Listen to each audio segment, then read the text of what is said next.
الرحيم الحمد لله رب العالمين الرحمن الرحيم والعاقبة للمتقين ولا عدوان إلا على الظالمين ونشهد أن لا إله إلا الله وحده لا شريك له ونشهد أن سيدنا ونبينا مولانا محمد بن عبد الله وعلى آله وأصحابه الذين أرسل إلى كافة الناس هادي مبشرا ونذيرا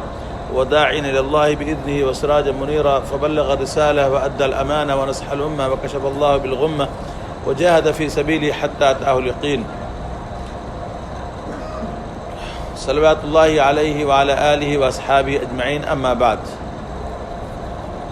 فأعوذ بالله من الشيطان الرجيم بسم الله الرحمن الرحيم شهر رمضان الذي أنزل فيه القرآن هدى للناس وبينات من الهدى والفرقان فمن شهد منكم الشهر فليصم ومن كان مريضا أو على سفر فعدة من أيام أخر يريد الله بكم اليسر ولا يريد بكم العسر ولتكملوا العدة ولتكبروا الله على ما هداكم لعلكم تشكرون۔ اللہ تعالیٰ نے ہمیں اور آپ کو انہی باتوں کا حکم دیا ہے جن کو ہم اور آپ کر سکتے ہیں، جس کو ہم کر نہیں سکتے اس کا حکم اللہ تعالیٰ نے ہمیں نہیں دیا ہے۔ ہم جو کر سکتے ہیں، تھوڑا سا آپ بھی قریب آ جائیں، جب زیادہ لوگ نہیں تو قریب رہیں۔ ہم جو کر سکتے ہیں اس کے بارے میں اللہ تعالیٰ کو معلوم ہے کہ ہم کیا کر سکتے ہیں، اور جو ہم نہیں کر سکتے ہیں اسے بھی اللہ تعالیٰ کو معلوم ہے کہ ہم کیا نہیں کر سکتے ہیں، کیونکہ وہ ہمارا خالق ہے، ہمارا مالک ہے، ہمارا رازق ہے، تو وہ ہمارے بارے میں ہم سے زیادہ بہتر جانتا ہے۔ اس وجہ سے ہمیشہ اس بات کو سامنے رکھنا چاہیے کہ جن کاموں کے کرنے کا حکم اللہ تعالیٰ نے ہمیں دیا ہے ہم وہ کام کر سکتے ہیں، لہذا ان کاموں کے کرنے سے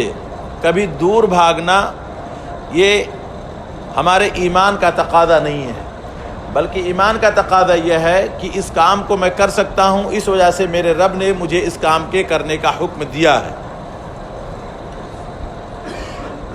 اور اللہ تعالیٰ جن کاموں کا حکم دیتے ہیں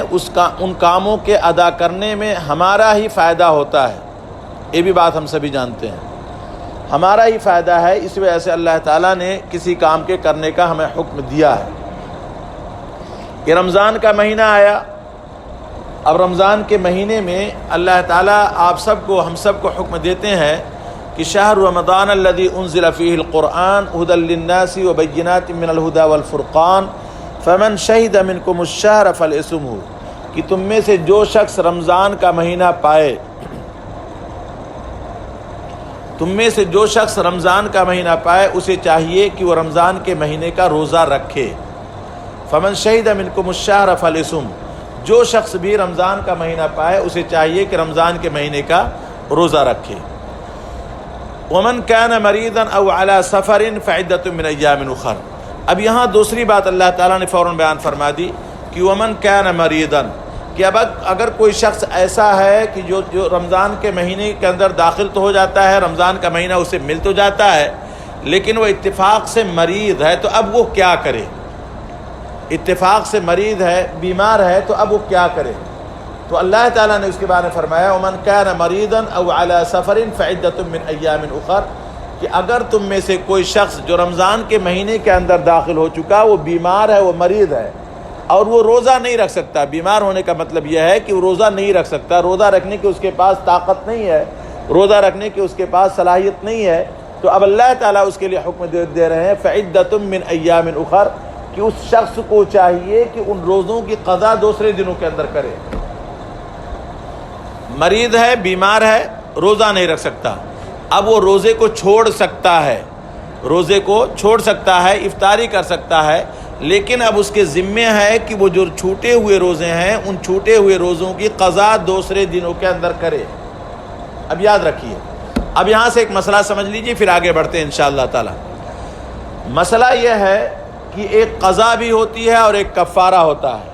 بعض دفعہ روزوں میں قضا اور کفارہ دونوں لازم ہو جاتا ہے۔ قضا اور کفارہ دونوں کب لازم ہوتا ہے، اور خالی قضا کب ہوتی ہے؟ قضا اس وقت ہوتا ہے کہ جب آپ سے غلطی سے کوئی روزہ چھوٹ گیا، یا غلطی سے نہیں بلکہ جان بوجھ کر کے روزہ چھوٹا، لیکن آپ کے پاس روزہ رکھنے کی طاقت اور صلاحیت نہیں تھی۔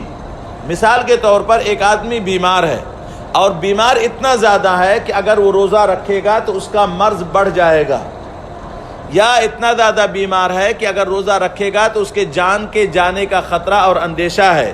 اور کسی ماہر ڈاکٹر سے اس نے مشورہ لیا جو صاحب ایمان ہے، ماہر ڈاکٹر ہے، اس صاحب ایمان ماہر ڈاکٹر نے اسے مشورہ اور صلاح دی کہ اگر آپ نے روزہ رکھا تو آپ کا مرض زیادہ بڑھ جائے گا، یا اگر آپ نے روزہ رکھا تو آپ کے جان کے جانے کا اندیشہ اور خطرہ ہے، تو اب ایسی صورت کے اندر، ایسی شکل کے اندر اسے روزہ ترک کرنا جائز ہے، اسے روزہ چھوڑنے میں کوئی حرج نہیں ہے۔ اب یہ جو روزہ اس نے چھوڑا ہے بیماری کی وجہ سے،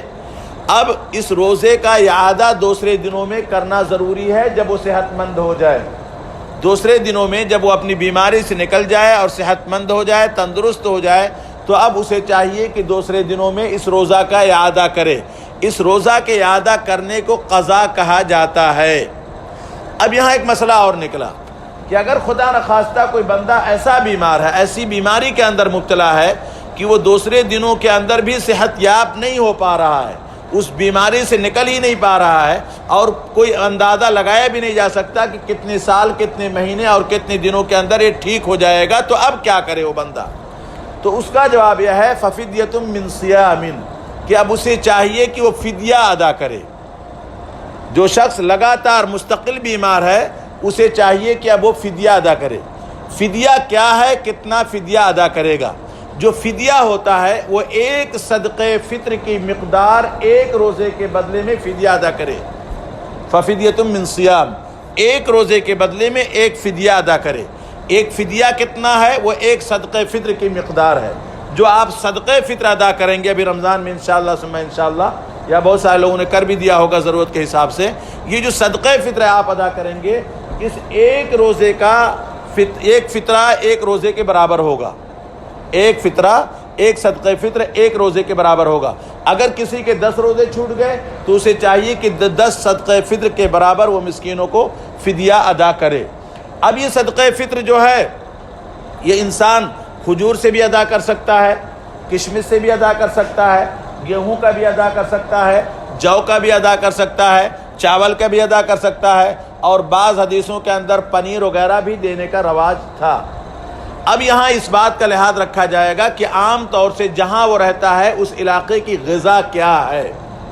اس علاقے کی غذا کیا ہے۔ اب اگر غذا کوئی ایک خاص چیز ہے، کچھ علاقے کے لوگ ہیں جو گیہوں یعنی روٹی ہی کھاتے ہیں تو گیہوں سے بھی صدقہ فطر ادا کر سکتا ہے، کچھ علاقے کے لوگ ہیں جو چاول ہی کھاتے ہیں تو اسے صدقہ فطر ادا کر سکتا ہے۔ کچھ منطقے اور علاقے ایسے ہیں جہاں چاول بھی کھایا جاتا ہے لیکن کھجور وغیرہ کا بھی کثرت کے ساتھ استعمال ہے، کشمش وغیرہ کا بھی کثرت کے ساتھ استعمال ہے، یا موسم کے لحاظ سے جو وغیرہ کا بھی کثرت کے ساتھ استعمال کرتے ہیں۔ تو اب ایسی صورت کے اندر اس بندے کو دیکھا جائے گا، وہ اپنے بارے میں غور کرے کہ میں کس چیز کا صدقہ فطر ادا کرنے کی صلاحیت رکھتا ہوں۔ آیا میں 2 ریال صدقہ فطر دے کر کے چھٹکارا حاصل کر لوں، یا میرے ذمہ ضروری ہے کہ میں 4 اور 5 ریال یا 6 ریال جو کشمش اور کھجور وغیرہ کا بھاؤ ہوتا ہے اسے دے کر کے میں وہ ادا کر سکتا ہوں۔ اب وہ اپنے بارے میں غور کرے، پھر اپنے بارے میں وہ غور کر کے اسی حساب سے وہ صدقہ فطر نکالے۔ اب جس بندے کے 10 روزے اگر چھوٹ گئے ہیں، 10 روزے چھوٹ گئے کسی مجبوری کی بنا پر، ایک تو بیماری کی مجبوری آ گئی، یا اسی طریقے سے وہ بندہ مسافر ہے، سفر میں ہے، سفر میں اس کا مسئلہ بھی سمجھ لیتے ہیں انشاءاللہ۔ اب مجبوری کی بنا پر اگر 10 روزے چھوٹ گئے تو اسے چاہیے کہ 10 صدقہ فطر ادا کرے، ہر روزے کا ایک صدقہ فطر ادا کرے۔ پھر اب اسے یہ بھی یاد رکھنا چاہیے کہ یہ جو ہم نے جو صدقہ فطر جو فدیہ جو ادا کیا ہے ایک روزے کے بدلے میں ایک فدیہ،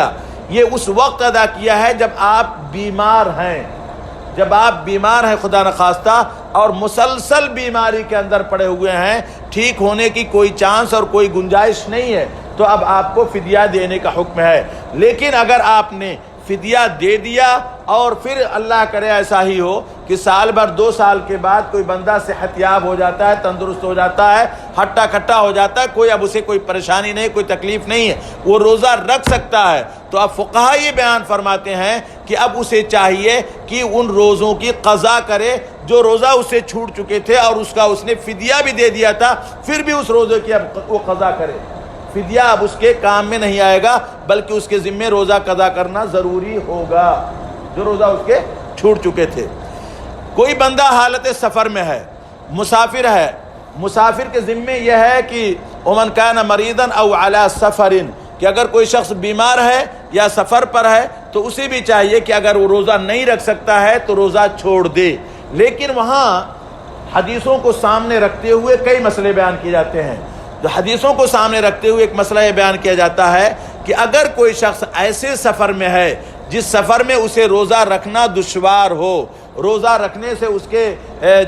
اسے پریشانی لاحق ہوتی ہو، شاق گزرتا ہو روزہ رکھنے کی وجہ سے، وہ سفر اپنا آسانی کے ساتھ نہیں طے کر سکتا ہے، اور جبکہ اس کے ساتھ اس کے اپنے اہل و عیال اور کوئی ہے بھی نہیں، تو اس وقت اگر کسی پریشانی کا وہ شکار ہو جائے گا تو مزید پریشانی کے اندر مبتلا ہو جائے گا۔ تو ایسے سفر میں کہا گیا کہ آپ روزہ ترک کر دیں۔ لیکن اگر سہولت والا سفر ہے کہ آپ رات میں سفر کر رہے ہیں اور صبح اپنی منزل تک پہنچ جائیں گے، کوئی پریشانی آپ کو لاحق نہیں ہوگی، یا اسی طریقے سے شام میں سفر کر رہے ہیں، آپ روزے کی حالت میں سفر کر رہے ہیں، 2-3 گھنٹے کے بعد افطار کا وقت آ جائے گا، ایسا سفر ہے، تو ایسے سفر میں حکم یہی دیا جاتا ہے کہ آپ روزہ نہ چھوڑیں بلکہ روزہ رکھ کر کے آپ سفر کریں اگر آپ کو کوئی پریشانی اور کوئی تکلیف نہیں ہوتی ہے۔ کیوں؟ اس لیے کہ حدیث سیدھی ہے کہ اگر کسی نے رمضان کے مہینے کا ایک روزہ چھوڑ دیا، پھر اس روزے کی قضا بعد میں کتنا بھی کرنا چاہے تو اتنا ثواب، اتنا اجر نہیں ملے گا جتنا رمضان کے مہینے میں روزہ رکھنے کا ثواب اور اجر اسے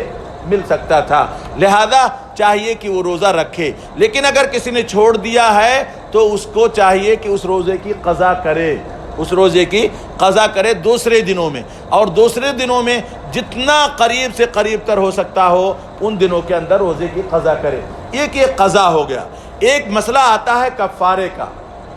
میں اس وجہ سے بیان کرتا ہوں کیونکہ تقریر تو دیکھیے میں گھنٹوں کر سکتا ہوں، کوئی مسئلہ نہیں ہے، لیکن کچھ مسئلے آ جائیں تو اچھا ہے۔ ایک مسئلہ کفارے کا ہے۔ کل گزشتہ مجھے ایک صاحب نے فون کر کے پوچھا تھا جب کلاس کے درمیان میں آن لائن، تو مسئلہ کفارے کا یہ ہے کہ کفارہ کسے کہتے ہیں، کفارہ کسے کہتے ہیں۔ کفارہ اس وقت لازم ہوتا ہے جب کسی بندے نے جان بوجھ کر کے کوئی روزہ چھوڑا، جان بوجھ کر کے کوئی روزہ چھوڑا، اور بہت سارے ایسے لوگ ہیں جو جان بوجھ کر کے روزہ چھوڑ دیتے ہیں، جان بوجھ کر کے وہ عمل کر لیتے ہیں جن سے روزے فاسد ہو جاتے ہیں، ٹوٹ جاتے ہیں، ختم ہو جاتے ہیں۔ ایسے اعمال کا ارتکاب جان بوجھ کر کے کر لیتے ہیں، جان بوجھ کر کے روزہ نہیں رکھنا چاہتے ہیں۔ میں نے خود اپنے کانوں سے بہت پہلے 20 سال پہلے کسی بندے کو کہتے سنا تھا کہ روزہ وہ شخص رکھے جس کے پاس کھانے پینے کا نہ ہو۔ ہمارے پاس تو کھانے پینے کے لیے، ہم کیوں روزہ چھوڑ دیں، وہ روزہ کیوں ہم رکھیں؟ تو جان بوجھ کر کے اگر کسی نے روزہ ترک کر دیا تو اب اس کے ذمے روزے کا کفارہ بھی ہے اور روزے کی قضا بھی ہے۔ جان بوجھ کر کے، مثال کے طور پر بندہ جانتا ہے کہ کھانے پینے سے روزہ ٹوٹ جاتا ہے، پھر بھی جان بوجھ کر کے کھا پی رہا ہے۔ بندہ جانتا ہے کہ صحبت کرنے سے، میاں بیوی کے آپس میں ملنے کی وجہ سے، مباشرت کرنے کی وجہ سے روزہ فاسد ہو جاتا ہے، روزہ ختم ہو جاتا ہے، پھر بھی جان بوجھ کر کے مباشرت کرتا ہے۔ تو اب اس صورت میں میرے بھائیوں، میرے عزیزوں، صرف روزے کی قضا ہی نہیں ہوگی، روزے کا کفارہ بھی ہوگا اور روزے کا جو ہے قضا بھی ہوگی۔ اب کفارہ کیا ہے روزے کا، وہ بہت بڑا مسئلہ ہے۔ کفارہ اس روزے، ایک روزے کا کفارہ یہ ہے کہ 60 روزے مسلسل رکھے جائیں۔ کتنا ہے صاحب؟ 60 روزے مسلسل رکھے جائیں، تسلسل کے ساتھ، ترتیب کے ساتھ 60 روزہ رکھنا ہے، روزے کا کفارہ ہوگا۔ ہاں یہ بات اور ہے کہ اگر ایک ہی مہینے میں 2-3 روزے، 10 روزے، 12 روزے، اللہ نہ کرے کسی سے ہوا ایسا، 2-3-4 روزے چھوٹ گئے ایک ہی مہینے کے، تو اب ایسا نہیں ہے کہ ہر روزوں کے لیے مستقل جو ہے 60 روزے رکھے جائیں گے، ایسا نہیں ہے۔ ایک ہو یا اس سے زائد ہو، 60 روزے مسلسل اس کے کفارے پہ ادا ہوں گے، مسلسل۔ یہ پہلا درجہ ہے۔ اب اگر کوئی روزہ نہیں رکھ سکتا ہے فَإِطْعَامُ 60 مِسْكِينًا، تو اب وہ 60 مسکینوں کو 2 ٹائم، یہ بھی یاد رکھ لیجئے، 60 مسکینوں کو 2 ٹائم کھانا کھلائے، 60 مسکینوں کو 2 ٹائم کھانا کھلائے، وہ کھانا جو اپنے گھر والوں کو یا اپنے لیے استعمال کرتا ہو، وہ کھانا کھلائے 60 مسکینوں کو۔ اور وہ بھی ان کو بھی ایسا نہیں کہ آج ایک کو کھلا دیا کل دو کو کھلا دیا، نہیں، ان کو بھی ایک ساتھ 60 کو دو مسکینوں کو کھانا کھلائے، یہ روزے کا کفارہ ہوگا۔ اب ایک مسئلہ اور یہی سمجھ لیں، یہی فوراً جزیہ نکل گیا، اگر میاں بیوی کے آپس میں مباشرت کرنے کی وجہ سے روزے میں کفارہ لازم آیا ہے، آپس میں مباشرت کرنے کی وجہ سے کفارہ لازم آیا ہے، مباشرت مکمل طریقے سے میاں بیوی کا آپس میں مل جانا، اگر اس کی وجہ سے کفارہ لازم آیا ہے تو میاں یعنی شوہر کے ذمے بھی کفارہ ہے اور بیوی کے ذمے بھی کفارہ ہے، صرف ایک کے ادا کرنے سے کافی نہیں ہو جائے گا، دونوں کے ذمے کفارہ ہے، بیوی اپنی طرف سے کفارہ ادا کرے گی اور شوہر اپنی طرف سے کفارہ ادا کرے گا، دونوں کے ذمے یہ کفارہ لازم ہوگا، اسی کفارہ کہا جاتا ہے۔ تو اللہ تعالیٰ نے ہم سب کو حکم دیا فمن شہد منکم الشہر، کہ تم میں سے جو شخص رمضان کا مہینہ پائے اسے چاہیے کہ وہ رمضان کے مہینے کا روزہ رکھے۔ اب یہاں ایک مسئلہ اور آ گیا، ایک مسئلہ یہ آ گیا کہ بندہ یہاں سے سفر کر کے پاکستان، ہندوستان، بنگلہ دیش کہیں چلا گیا، وہاں اتفاق سے رمضان کا مہینہ ایک دن بعد میں شروع ہوا تھا، یا بعد میں شروع نہیں ہوا تھا، ساتھ ہی میں شروع ہوا تھا، لیکن عمان کے اندر 29 کا مہینہ ہوا، چاند 29 کا نظر آ گیا، عید کا روزہ رکھ لیا۔ اب وہاں جہاں وہ پہنچا ہے پاکستان، ہندوستان یا بنگلہ دیش کے اندر، وہاں ایک روزہ اور رکھا جا رہا ہے، ایک روزہ اور رکھا جا رہا ہے، تو اب وہ بندہ کیا کرے؟ آیا وہاں وہ روزہ رکھے یا روزہ نہ رکھے؟ کیونکہ جہاں سے اس نے روزہ شروع کیا تھا وہاں تو عید ہو چکی ہے، وہاں تو رمضان کا مہینہ مکمل ہو چکا ہے۔ تو اب اس کا جواب یہ ہے کہ آپ جہاں پہنچے ہوئے ہیں وہاں آپ اپنے روزے کو مکمل کریں، یعنی ایک روزہ ان کے ساتھ میں رکھیں جب تک ان کا 30 پورا نہ ہو جائے، اور اگر ان کا 30 پورا ہو چکا ہے اور آپ کا 28 ہی پورا ہوا ہے، 28 ہی ہوا ہے اور ابھی آپ کا پورے روزے نہیں ہوئے ہیں، مثال کے طور پر ہندوستان پاکستان سے سعودی کوئی جا رہا ہے،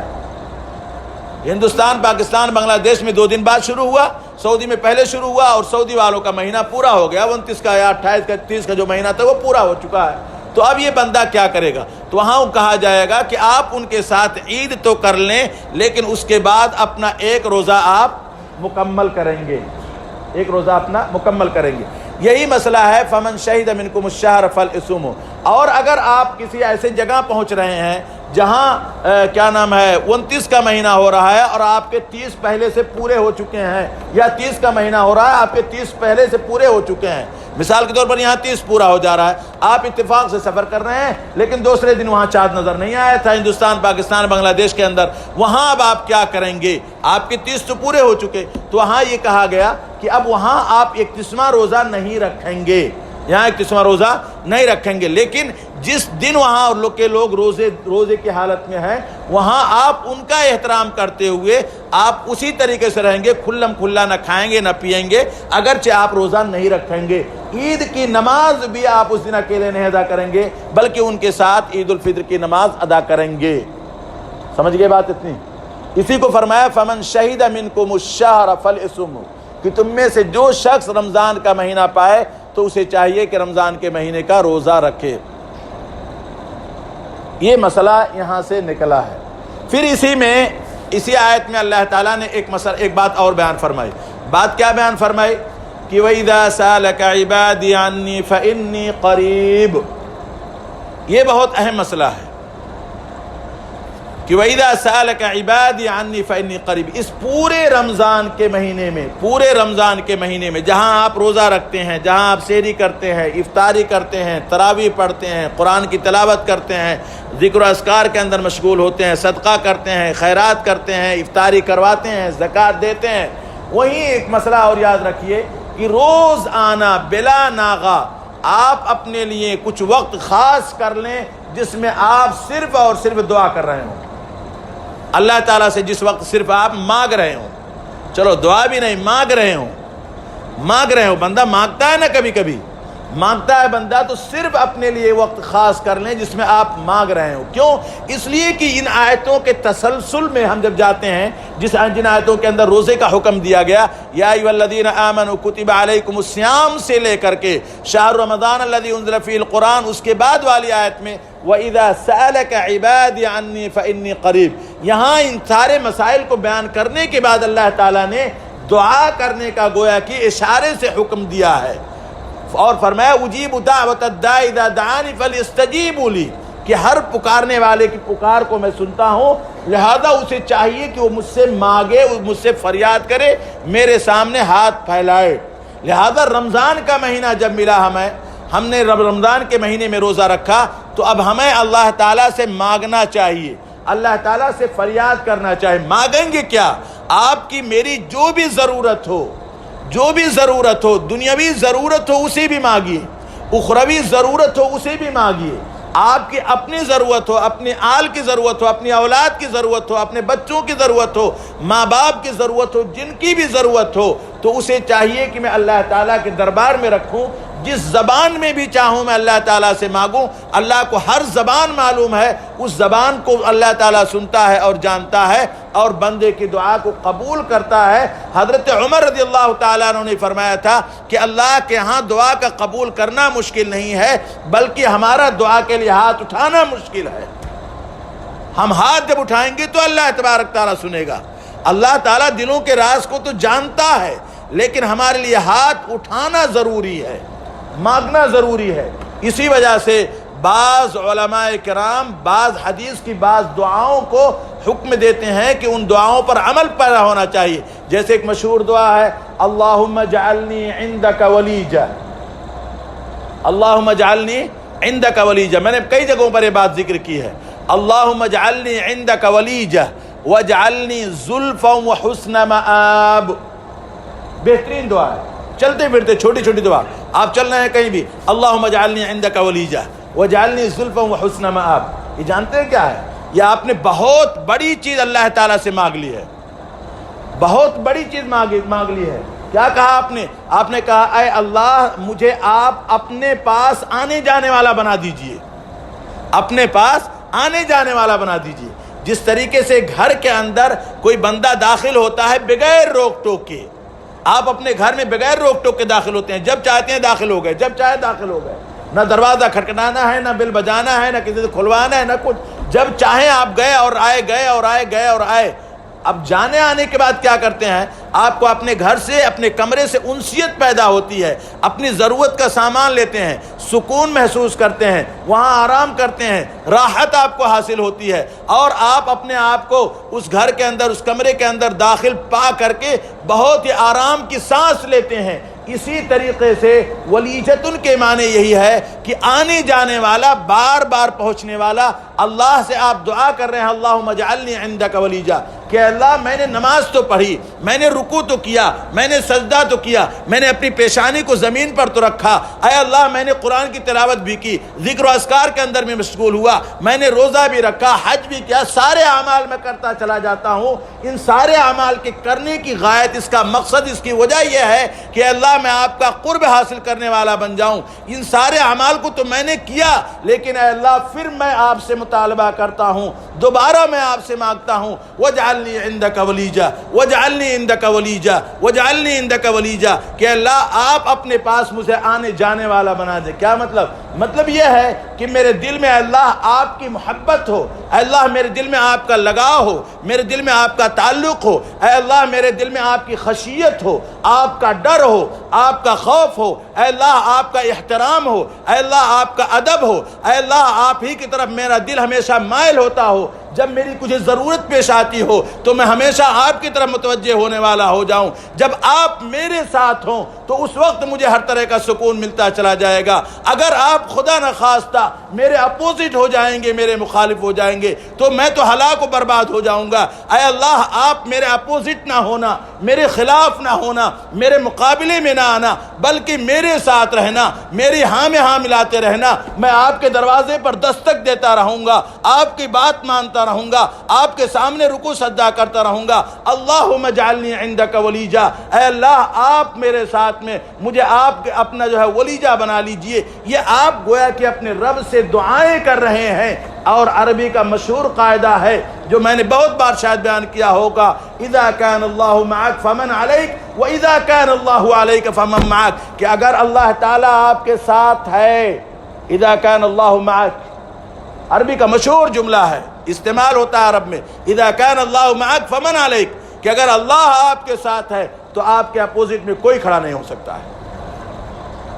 وَإِذَا كَانَ اللَّهُ عَلَيْكَ فَمَن مَّعَكَ، اور اگر خدا نخواستہ اللہ آپ کے اپوزٹ ہے تو آپ کے ساتھ کتنے لوگ بھی ساتھ دے دیں اور آپ کے ساتھ میں کھڑے رہیں، کوئی فائدہ نہیں ہونے والا ہے۔ یہی ہماری مسلمانوں کی اس وقت کا سب سے بڑا المیہ ہے، اس وقت کا سب سے بڑا المیہ ہے۔ ہم 313 نہیں، ہم کروڑوں کی تعداد کے اندر ہیں، کروڑوں کی تعداد میں ہیں اور اس سے بھی زائد ہیں، لیکن اس کے باوجود یہ ہے کہ ہم کمزور ہیں، غثان کا غثاء السیل، گویا کہ پانی کے اوپر بہنے والے تنکے کے مانند ہیں، جس کی کوئی حیثیت نہیں ہے، کوئی طاقت نہیں ہے۔ وجہ یہ ہے کہ یہ مسلمان کما قوم مسلمان نہیں ہے۔ جس رب کے ماننے کا دعویٰ ہم کرتے ہیں، جس اللہ کے ماننے کا دعویٰ کرتے ہیں، جس اللہ کی عبادت کا ہم دعویٰ کرتے ہیں، اسی رب اور اسی اللہ کی نہیں مانتے ہیں، اسی اللہ کی عبادت ہم کما حق نہیں کرتے ہیں، اسی رب سے ہمارے تعلقات نہیں ہیں، اسی اللہ سے ہماری دوستی نہیں ہے۔ جب اسی اللہ سے ہماری دوستی نہیں، اسی اللہ سے ہمارے تعلقات نہیں، تو یاد رکھیے پریشانی کے وقت میں، مصیبت کے وقت میں، دشواریوں کے وقت میں کون ہمارا معاون ہوگا، کون ہماری مدد کرنے کے لیے تیار ہوگا؟ کوئی ہمارا معاون نہیں ہوگا، کوئی معاون مددگار نہیں ہوگا، کیونکہ ہم جس اللہ کو مانتے ہیں اسی اللہ سے غفلت برتتے ہیں۔ اور ایک دو نہیں، یہ ہر بار ایسا پیش آتا ہے۔ میں بہت پہلے، آج سے لگ بھگ 17-18 سال پہلے، کئی لوگ میرے جاننے والے تھے یہیں مسقطی میں، ان سے کہتا تھا کبھی کبھی یار نماز وہ تراویح تو پڑھنے چلو، میں نے مول صاحب اب جا کر کے اب انڈیا میں پڑھیں گے، جا کر کے اب انڈیا میں پڑھیں گے، اب کیا اب جو یہاں ٹائم نہیں ملتا ہے اور کام رہتا ہے، رمضان میں جانتے ہیں آپ ڈیوٹی بہت رہتی ہے، پیچھے بچے بھی ہیں، پیچھے بچے بھی ہیں، اللہ ان سب کو جنت نصیب فرمائے۔ یقیناً سب اللہ کو پیارے ہوئے۔ 17 سال تک مسلسل بندے نے کبھی تراویح نہیں پڑھی تھی، پتہ نہیں کیا اللہ کا وہ بگاڑنا چاہتے ہیں۔ اور ابھی کا لمحہ بھی یہی ایسے ہی ہے، بندہ سحری کر کے سو گیا تو پتہ چلا فجر غائب ہے، بندہ افطاری کر کے آیا، پتہ چلا اسے کچھ بات ہونی چاہیے تھی، کچھ مسئلہ ہونا چاہیے تھا، پتہ چلا کہ اب سو گیا، تراویح کی نماز بھی غائب۔ اس وجہ سے میرے بھائیوں، میرے عزیزوں، میرے دوستوں، کوشش اور جد و جہد کرنی چاہیے ہمیں کہ ہم اللہ کے قریب بنیں، اور اگر ہم اللہ کے قریب بنیں گے انشاءاللہ ثم انشاءاللہ تو ہماری اولاد بھی اللہ کے قریب ہوگی۔ اگر ہم نیک ہو گئے، پرہیزگار ہو گئے، تو انشاءاللہ ہماری اولاد کو اللہ تعالیٰ ضائع نہیں کرے گا، ان کے لیے غیب سے روزی کا انتظام کرے گا، روزی کے خزانے اللہ تعالیٰ ان کے لیے کھول دے گا، جس اولاد کی ہم فکر مند رہتے ہیں، جس کے اولاد کے لیے۔ اس وجہ سے میرے بھائیوں، میرے عزیزوں، ہم کوشش کریں کہ اس رمضان کے مبارک مہینے کے اندر ہم اللہ کا قرب حاصل کرنے والے بن جائیں۔ اللہ تعالیٰ ہم سب کو کہنے سننے سے زیادہ عمل کرنے کی توفیق عطا فرمائے۔ کسی بھائی کو کوئی بات ہو تو بتائیں انشاءاللہ۔